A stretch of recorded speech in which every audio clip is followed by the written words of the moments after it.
Everybody got one and you got two. I recommend. Tough for you. Good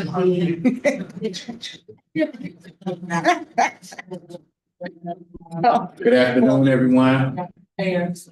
Today is August 26th, 2025. This is our Chattanooga Area Transit Board of Directors meeting. I call this meeting to order. Beverly, can we have a roll call, please? Yes, sir. Chairman, good afternoon, Board of Directors. Director Bryant. Here. Director Bradley. Here. Director Lassiter. Present. Director Snowden. Present. Director Demaster. Here. Director Olson. Present. Director Vice Chair Moore. Here. And Chairman Lacy. Here. Chairman, we have a forum to conduct today's business. Thank you. I have adoption of our regular board meeting and our agenda for today. I need a motion and a second, please. So moved. Second. It's probably moved and seconded. Beverly, can I have a roll call? Yes. Director Bryant. Yes. Director Bradley. Here, yes. Director Lassiter. Yes. Director Snowden. Yes. Director Demaster. Yes. Director Owens. Yes. Vice Chair Moore. Yes. And Chairman Lacy. Yes. Chairman, motion passed. Thank you and good afternoon, everyone. I'm happy that everyone's here. We're on time. Today we have a presentation of property and indemnity of whole and whole coverage review from Cindy Robinette from Sterling T. Pritchett. Thank you. Been a couple of weeks. It's good to see you. Thanks for having me. She's gonna put a presentation up, but good afternoon, board members and guests. We appreciate the opportunity to be in front of you again to present the insurance renewal. What is up for renewal on September 1 is the insurance that applies to the ferry operations. So, if we want to advance the screen, there are several components to the marine insurance. It includes protection and indemnity as well as hull coverage. So what that means is the coverage would apply to liability arising from the use of the vessels. Should they hit another boat, or should a vessel sink and have a passenger and crew aboard? If there are injuries to the crew, covered under the Jones Act, that would be covered under the marine insurance. And then also if there are damage to the ferry boats themselves, significant values in the ferry boats. So hull coverage is also provided within the program. You'll see listed there each of the vessels and the values beside them. The insured values ranging from 1.1 million for the Juliet Gordon loan all the way to 5.7 million for the Juliet Gordon loan 2. Beside those, you'll see the passenger load and then the deductible for the liability. P&I is really the liability section. And then the hull is the physical damage section. So we have a $25,000 liability deductible and then a $10,000 deductible for damage to the vessel itself, other than the two hybrid boat vessels, which is $50,000, a little bit higher because those values are so high. And then you'll notice the passenger load. That's how the insurance is rated for the liability based on the passenger load. You'll see Susie King Taylor at 0 because Susie King Taylor is not operating based on our understanding at this point, not carrying any passengers. So we removed the passenger load so that you wouldn't be charged for the liability associated with that vessel, but we still have coverage in case anything happens to the physical damage component. Any questions before I move along? I think I have a question for staff. When can that vessel be depreciated and salvaged or whatever under FTA guidelines? It's a couple more years, and I believe it's like 2 years left on the line. Can you find that out for us? Thank you, ma'am. And we're still running the other vessels enough to Yes. need. Yeah, and if the Susie King Taylor were to go back into service, we would simply need to be notified so that we can make sure the underwriter is aware for the liability. One thing I'd just like to mention that PAC has been very fortunate to receive preventive maintenance dollars for the ferries. So we are continuing rather than not use that money. With all of the increase in projected ferry traffic, we are trying to keep them in good working order, utilizing, those grant dollars to do so. What's the match when those was put? 20%. And we're still in an okay position to match those, even given our. Yes, yes, just, FY 25. We received, I believe it was 281,000 in preventive maintenance dollars for there, so. We have the money to make the repairs, and that's what we're doing, paying for. You know, I was just asking about capital match, because I know that with the SPOS concerns, that might be an issue. Got it. Kind of updated, and you'll see it when we go with the capital plan. You know, we're getting information every day, regarding grants. FTA is really moving these grants, and try to provide updates as they come in. But it was good to get that very, preventive maintenance dollars. Right. Okay, moving on. The next is just to illustrate in the aggregate that we do have some loss history going against the premiums that we're paying. We weren't intending to talk about any particular individual losses, probably would need to go into executive session before we did so. But this is just in the aggregate that we, you know, have a pretty clean record of, other than a couple of years. The loss ratio is improving overall, so we were able to get reasonable terms from underwriters based on the overall history of the losses. So next would be the marine marketing summary. This does not include all the carriers that we went to that declined to quote. There are a number of insurers that have challenges with hybrid vessels. They haven't gotten comfortable with them yet. So in fact, the incumbent lead insurance carrier, Atlantic Specialty, was hesitant initially, but we had their underwriters come down and the lead reinsurers come down and do inspections of the hybrid vehicles, interview the Cat Marine team, and get a full experience to get comfortable with the safety precautions of the vessels themselves. So they were willing then to offer us terms as we added those vessels onto the program and to renew it to go forward. And then on the excess, which are the 4 carriers at the bottom, Palladius, Starstone, New York, and Ascot. This is a $10 million excess liability limit policy that the underwriters share in on a quota share basis. They don't have enough capacity to write the full limit, so each of them share 25% of the total. So that's who's on the program. We've got about 6 or 8 other carriers that we went to that either could not offer us competitive pricing, or they could not handle the hybrid exposure. That doesn't mean they never will. We will check back with them each year because their appetites change, and as they get more comfortable with the safety, they might be more willing to offer terms. So, there was one change in coverage at renewal. In the past, the liability carrier has covered not only the vessel liability from the vessels and the docks and the gangways. They covered 100 feet from the gangway or from the vessel. There has been an incident or a claim that was in that 50 to 100 feet range, so they are reducing their coverage to 50 feet of the gangway. So we'll be working with CAP on some of their contractual requirements or provisions with regard to liability that's outside of the loading and unloading of the vessels. Because that's what this carrier is looking at. Question on the hybrid vessels. Has Director offered any insights or any recommendations? I know that they've got hybrid vessels operating in other markets around the country. Have they offered any kind of insights as to who insurance carriers are in other markets that are willing to entertain those? They have not given us that information. They've given us a lot of information on the safety features of the program, but not necessarily who their customers are insuring with. All right, next up. It's just a premium comparison. You'll see a number of different columns here, and in summary, overall, on an annualized basis, we're down 1%. which is good in this market and with the loss history that we've experienced.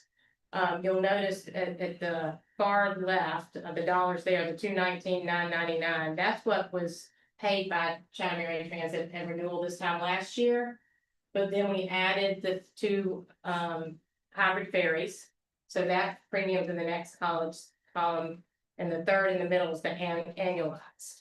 So once we annualize that premium, we get 429,207, and this year's renewal is coming in at 424,607. Some of that decrease is because we're not being charged a liability premium for that one ferry that's not being operated.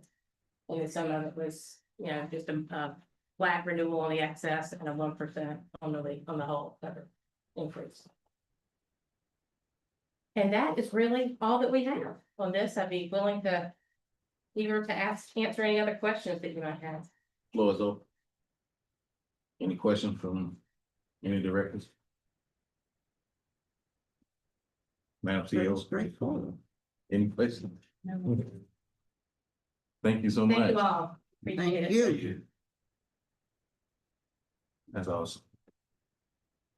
So we ask everyone to peruse your consent agenda. I want to apologize for the agenda.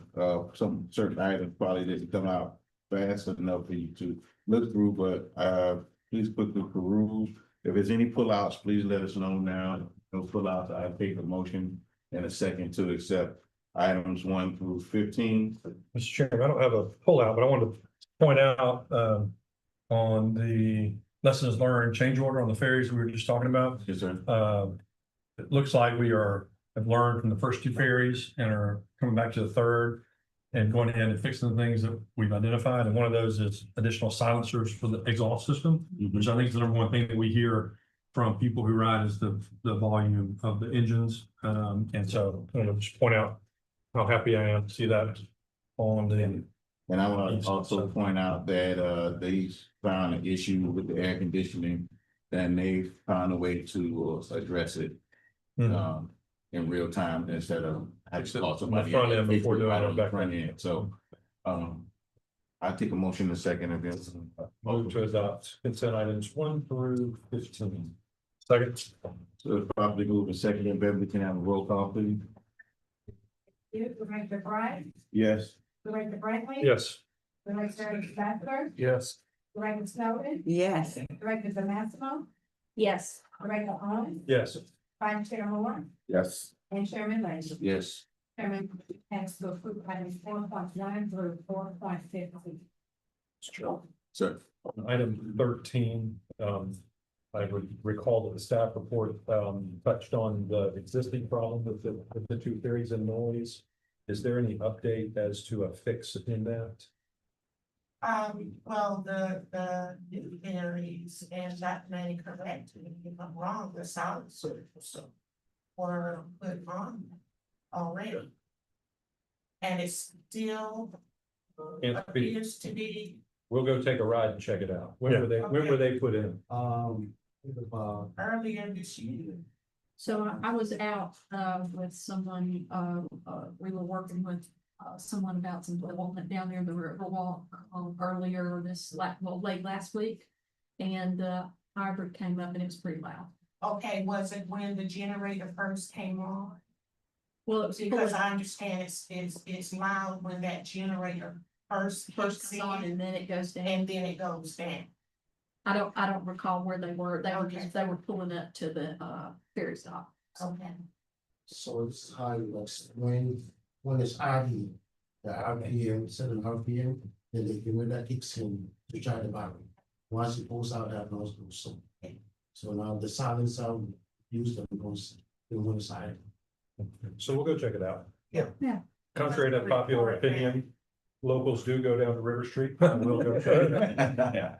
And we get regular report, the convention center board gets regular reports from meeting planners. So we'll watch those for comments about the ferry service as well. So Could have been an old complaint, yeah, right? From Yeah. experience. for certain. Whatever. Yeah, that's right. Yeah, that's right. Thank you. Roll call, Beverly, please. Yes, sir. Well, Mr. Chairman, we've already approved those items. Where everyone on 5.1. Yes, I'm sorry. Individual action items, proposed action 5.1 is, FY 2026 proposed capital budget and 5-year plan. Okay, shared with the board an update as, yesterday. And the reasoning being is every day or every week at least, we're getting additional information on the FTA, from the FTA. That is really helping, the capital plan. And because of the funding cuts, we took a very close look of actually what needed to be in FY 26, what could be shifted to FY 27, so that there was no significant hardship on FY 26, allowing us time to kind of figure out the stability of revenue and where we were going. And of course, the capital plan for FY 25 will be during that process, adjusted to reflect what's going on in FY 27. But for FY 26, I want to call your attention to everything in red. That means that those are the areas where adjustments were made. I went back to look at how much has been paid to director, and I'm on the first red line item, GDOT Trust Fund Ferry Vessel. GDOT allocated $3 million for the third ferry. In late FY 25, we spent about $1.4 million on that money.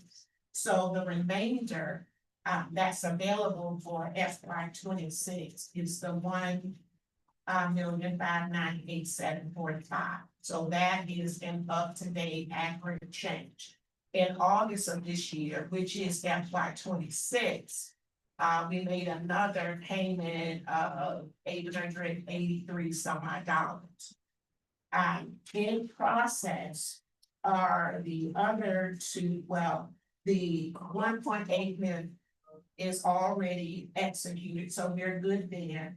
And the 1.1 is in progress, but we don't see any problems with obtaining those funds. The next, in FY 27, you'll see $5 million from federal highway flex funding.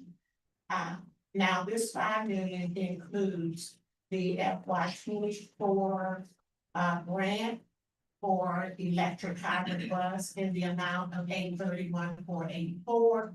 That's included in that $5 million. That's when we'll begin to see the bus under construction and when those costs will come in. I spoke a little about the ferry preventive maintenance. That's been added of 284, 210, which is very good for the capital plan. An example, there is a battery and associated parts that the manufacturer suggests that we stock it. The cost of that battery and parts is about $250,000. So this comes in help in right timing. The last thing we want to do is to have particularly the new ferries down and not running and not being able to service conventions in the public at large. So we're really trying to be proactive, implementing a strong preventive maintenance program and caring for not only the new vessels, but taking better care of the older vessels as well. Other things in red, it really reflects the impact of loss of SPLOST 8 funding. CAT submitted a request of $48.2 million for buses for assistance with the ferry paratransit maintenance facilities. For, two new ferries, one in 29 and one in 30. Some equipment needed for the shop to, safely work on the buses, underground lifts, things like that. And this is just reflected as in red as to what that impact is. And as the board and the staff, as we begin to attempt to fill the voids of this funding and hopefully the county will reconsider and some funding will come to public transportation. I think we're in a predicament. We had old ferries, we have old buses. We need paratransit space to help our paratransit riders to be able to move up to fixed route service. We want a training facility, adequate space to maintain the vehicles, all of that. The city has been gracious in donating the property. We're getting close to them deeding it over to us over on exchange, so very fortunate for that. So it's really the cost of construction and a building that really needs to meet the needs of the agency and the customers that we serve. So just looking very forward to a state-of-the-art paratransit maintenance facility. Mr. Chairman, I have questions. Yes, sir. I'm sorry. The other thing I wanted to mention is that this scrub allowed us to move a little over $4 million from the FY 26 capital plan. Moving some costs to 27 and 28, tying it exactly into when these buses will hit Chatham Area Transit Authority and when we have to actually pay the bill. Either with the paratransit facility money, the $2.2 million is not going to hit us. That's our math. It's not going to hit us in 26. It's probably going to hit us in late 27 or early 28, depending on the construction schedule. And that's how it was done. Red Owens. Mr. Chairman, have we been officially notified by Chatham County that we've been zeroed out of this lost request? No, sir. So how do we know that we've been zeroed out of this lost request? Well, I guess when we look at the SPOS list, I don't see anything on there that says anything from Chatham Area Transit. And we requested, has there been any conversation with the county on that? There has been conversation prior to submittal of the list. As you know, we had several commissioners on the CAT board, and the communications went out frequently, of course, asking them to help advocate for SPOS dollars. We never got anything in response to the request. Does the city of Savannah taxpayers in its jurisdiction pay into SPOS? Yes. Did the city of Savannah notify you that they were not supportive of requests? No, the city of Savannah notified me that, of course, they're very supportive of transportation. Did Fort Wentworth notify you that they don't like CAT anymore? No, of course not. Did Garden City? Did Pooler? Is the majority of tax revenues? You're a former city manager of Savannah. Is the majority of sales tax revenue generated in those jurisdictions as opposed to unincorporated Chatham? The majority is really generated within the city of Savannah. Have you gotten any inclination that the citizens in Chatham County no longer care about public transit? That's not my inclination. With the growth in the congestion of the congestion of traffic, public transportation is more needed than ever. Is it true, did I understand correctly that about 50% of our fleet is past its useful life? I believe Dr. Manning reported 45%. You'll give me those 5 points and call it 50. Is it true that SPOST is relied on as a replacement program to those vessels?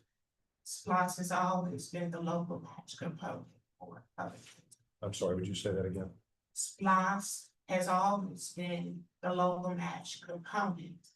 The primary local match component for public transportation. When we submit grants to the Federal Transit Administration, one thing about the federal government, rarely do they give you 100%.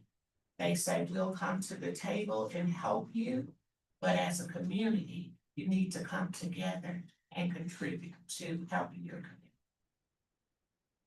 Would you agree that while you and your team have done a great job of forestalling this issue, the change in funding in 2026, when 2027 comes and beyond for the next 5 years, there's no plan? And that, frankly, the community should be aware that we may lose 50% of the capacity of our transit system. We're gonna continue to try to build partnerships and of course support for public transportation. My fear is not only on the capital side, but we have employees to pay and to provide benefits for. We realize that some people rely on public transportation, that's all they have. They have to get across the river, they have to go to Pooler, to Garden or Wentworth, to Savannah. They have to get to their jobs, they have to get to their doctors, they have to get their children to their doctor. Okay, so it is an important service. Sure. Thank you, those are all my questions. Any other questions? We got a motion and a second to accept item 5.1. So moved. It's properly moved and seconded. Beverly, roll call. Director Wright, Yes. Director Brett, Yes. Director Lassiter, Yes. Director Snowden, Yes. Director Damascus, Yes. Director Owen, Yes. Vice Chair Moore, Yes. and Chairman Lane. Yes. Chairman motion passed to approve item 5.1. Then we have individual action item 5.2. Proposed action request board approval to revise grant application to authorize the interim executive director to execute a grant award of FY 22 low and no emission competitive bus facility urbanized for 4 years for 35-foot hybrid electric buses for a total application amount of $6,814,807. And FY 2024 grant to allow the purchase of 6 35-foot hybrid electric buses in the amount of $9,862,300. Second. Properly moved and seconded. Beverly, can I have a roll call, please? Director Wright, Yes. Director Brett, Yes. Director Lassiter, Yes. Director Snowden, Yes. Director Damascus, Yes. Director Owen, Yes. Vice Chair Moore, Yes. and Chairman Lane. Yes. Chairman motion passed to approve item 5.6. Thank you, Beverly. Now we have our executive director's report. I submitted my report in writing for your review. There is an area that I would like to follow up on, and that's regarding restoration of funding that nation allocated restoration of funding to CAT that may have been previously reallocated under a previous administration. That was really targeted to help with our ferry. So I will be following up with that. Everything else in the report is explanatory unless you all have any additional questions. I would like your feedback on format.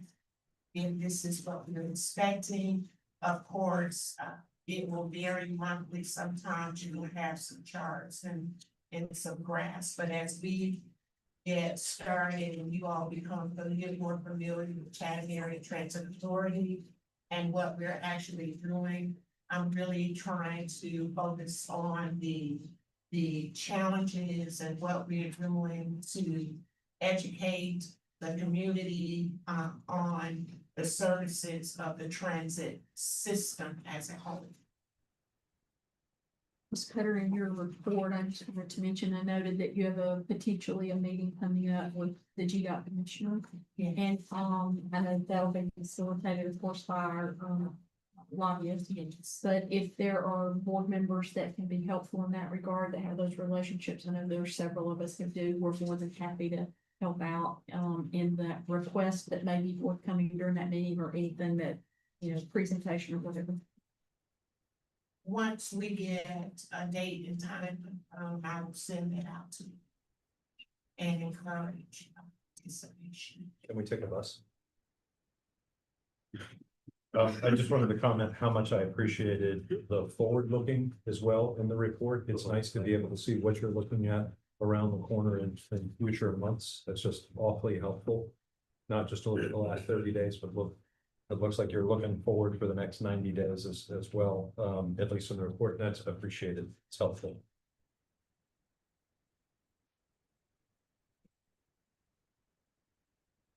Anything else, Ms. Cutter? We're gonna have a financial report.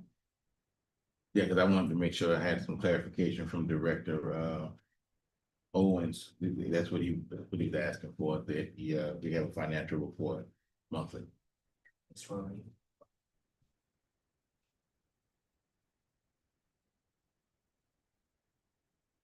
Good afternoon, everyone. Good afternoon.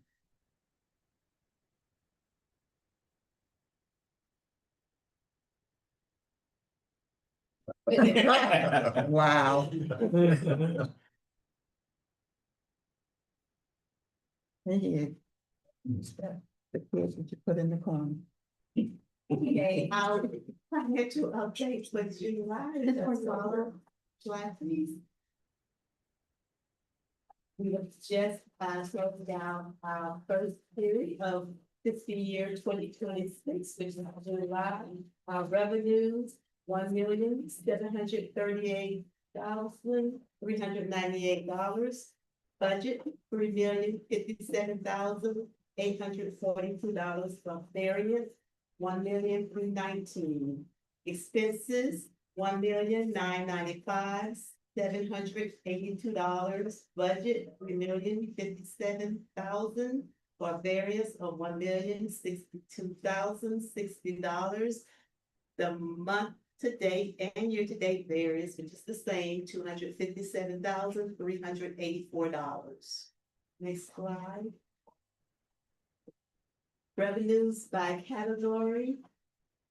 As you can see, our revenues are down this month, but historically, the month of July, the revenues are lower. Our special district tax transit tax for the month, 15%, paratransit, 35%, contract revenues, 28%, grants, 14%, passenger fares, 7%, other, 1%. Next slide, please. Expenses by category.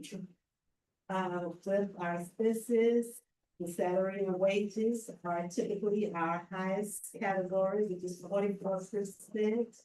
Employees benefits, 22%. Insurance, 19%. All other categories are under 10%, which includes services, utilities, fuel, repairs, maintenance and supplies, and other. Next slide. This shows our account balances as of the end of July 2025, with operating 16,866,677, grants 3,713,541. Our investment account, Georgia Fund 1, 9,321,874. Capital and special projects, 4.2 million. Next slide. This slide shows the interest that we actually earned on the different accounts, operating and capital and special projects. And I just want to note, with operating and capital projects going forward, we will be having the interest for these two accounts separated out so that you will be able to see how much is actually earned on the operating account and capital and special projects account. But for the month of July, interest 10,000, I wish it was 10 million, Mhm. Yeah. $10,844. Capital grants, $1,998. Georgia Fund, $34,383. Monthly earned interest totals $47,225. Next slide. The next slide just shows our Georgia Fund investment account, which we also included our reserve policy balance for 3 months. Our operating budget amount is $9,173,526. The ending balance, as I stated earlier, in the Georgia Fund account is $9,321,874. Next slide. This is basically a report of all of our agencies that reported. Also, we have the taxes included in this report as well. The taxes are the first line, which is a special district tract tax, which is $263,468, which is separate for our agency. However, because it was a receipt, we do have it included on this particular report. Chatham County Paratransit, $596,078. City of Savannah, POR fees for marine services, $216,644. Please keep in mind that this is actually 2 months receipts, the month of May and the month of June. City of Savannah, DOT shuttle, $222,022. City of Fort Wentworth, $33,333. FTA assistance grant, $263,914. Operating cash balance as of July 31st, $16,820,669. Next slide. Our projected cash balance for June 30th, 2026. We're projecting $16,908,240 if revenues and expenses actually come in during the year as anticipated. That ends my presentation. Are there any questions? Any question from the board? No, Mr. Chairman. None? You know, I got one. Mike has been, you got one? Yeah, on the statement of revenues and expenditures combined, would it be awfully difficult to add 2 more reporting procedures? So in both cases of MTD and YTD, we've got actuals, budget. How impossible, how difficult would it be to add prior year performance Prior year, okay. for both period to date, meaning monthly, and year to date, to track performance year over year on both revenues and expenses? Yes, sir. So that is great. Thank you. Motion to accept the executive director's report. So move. Second. Properly moving seconded, Beverly. Director Wright, Yes. Director Bradley. Yes. Director Leffler, Yes. Director Stone, Yes. Director Vanessa, Yes. Director On, Yes. Vice Chair Moore, Yes. and Chairman Henry. Yes. Chairman motion, as to the item. 6.4, okay? Thank you. Are we gonna still talk about 6.2? I know we didn't go, we did 6.1 and 6.4, and I wanted to add a question about 6.2. I entertain the question, 6.2. Thank you, sir. I appreciate it. It was a really interesting review of the service delivery operation report and wanted to offer up a couple of things that hopefully next month. Again, I recognize that you all have, a lot of responsibility, that you have to keep up with every day. So I'm not trying to throw in a big additional burden on this, but I thought there were some things that would be helpful for us from a policy perspective to help support you in operations improvement. So I wanted to suggest, so under the operations report, there was not a breakout for the DOT shuttle. So if we could see a breakout for that, there was for Cat Connects, there was for ferries, that, there were for other things that not the DOT shuttle. We'd like to see that broken out. I think it would be helpful. If we could get, I know that there's been some decline in ridership. Some of that is normal ebb and flow over the course of the year and so forth. But in order to understand that a little bit better, if we could have some ridership analysis by route and service type, just so we can kind of understand if you all are seeing things, because you're the experts. If you see things in that analysis that suggest to you that there are some strategies for recovery of that ridership, that would be super helpful to us, so we can help support putting policies in place that help you get there.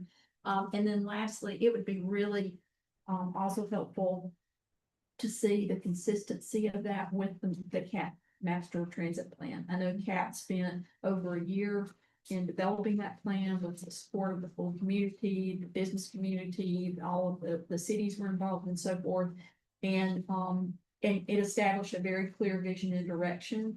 And I know right now we're really kind of in, we're talking about fixed route, we're talking about paratransit, sort of core fundamentals, but there was also a vision in there and being able to track that master transit plan vision. So if we could see the consistency of that service delivery with the CAT Master Transit Plan, so we could see opportunities, and again, so we can know where's a board to help support you in policies and programs and whatnot, to help you get there. That would be super helpful if we could see that in next month's report. Mr. Maximo, I wanted to, as a component, in thought process, seems that went along with our SPLOST submittal. A portion of that, I believe it was $7 million, to help us with the implementation of expanding the transit system, transit, shuttle services, and those kinds of things in order to implement and provide the capital needed. Of course, we'll be going after grant funding, but the local match is so critical to us in moving the transit master plan along. I want to reiterate that the master plan was a community collaborative effort, where the entire community came around the table to identify the needs of boys, whether it was residential or business. And in order to carry out the goals and objectives of that plan, the revenue has to come in to support it. No, that's absolutely true. And I think it's going to become even more critical and important when we think about the growth in our community and our region, and we think about the types of services that we've got to be able to have and offer to be able to get people to jobs, in particular, and to be able to get people to education and all those other things that might not necessarily, it might not be differently able, or they might not be a senior to qualify for some of the other specialized services that we offer. They may just be A a regular person. citizen. And how do we make sure that we're getting the service there to make it possible for everyone to be able to prosper. So I think, I think we've got some good work to do. And a board that's deeply committed to helping to get there. Thanks for that question, Director DeMassimo. Mr. Chairman, if you don't mind, I have a question. I believe, well, looking at this, the agency contract revenue, it brought up a question that I got called about a couple weeks ago. And I believe you was tagged in a Facebook post also. Right here where it says the BOE student fair, how does that work? A student. Yeah, because like a lot of the citizens was concerned, like, well, they said it was free, for certain students, but Sir, can I take that? Oh. Okay, I answered that Facebook page and provided my phone number for that person to call me. It's not a situation where some students get the ride free and others don't. All students, if you're a Savannah-Chatham County Public Schools student, you get to ride the bus free. You have to go through the process of registering online or with your school counselor or whomever the principal has placed in charge of that. And I responded to that person that they needed to talk to their counselor or their principal, find out who was in charge of handling that program. And if they had a problem, I supplied my phone number for them to call me. And I haven't heard anything back from them. So they must have cleared it up. So the deal is, if you are a Savannah-Chatham County Public School System student, you have access to riding our buses free. Just have to have. No, I speak strongly. I ain't fussing at you yet. You'll know when I'm fussing at you. Let me say something. The school board has changed the concept of the original agreement. That was signed between CAT and the school board, just as Director Snowden said. We recently received information that is different from that. So that's going to be coming back before the full board in our next meeting. Our chief planning officer, Ms. Moskowitz, she is working with the school board, getting the language as to what their intent is for CAT services and who and what students can utilize their pass. Okay, I was just handed something that has kind of blown me out the water as far as that is concerned, because it says that according to the system, they are only allowing choice students. That's what I was To take. and we are following up because it's the school board's choice. You're providing the services that they're asking for. That's not the contract that the CAT board approved. Okay, And we recently found out that was the decision of the school board. The school board has not given us anything in writing to that fact. I asked staff to follow up and get it in writing as to whether it's all or choice or whatever. Because we'll have to bring that back before the CAT. yeah. That's not- And that be a part of our meetings, and we can also help begin to educate via our website.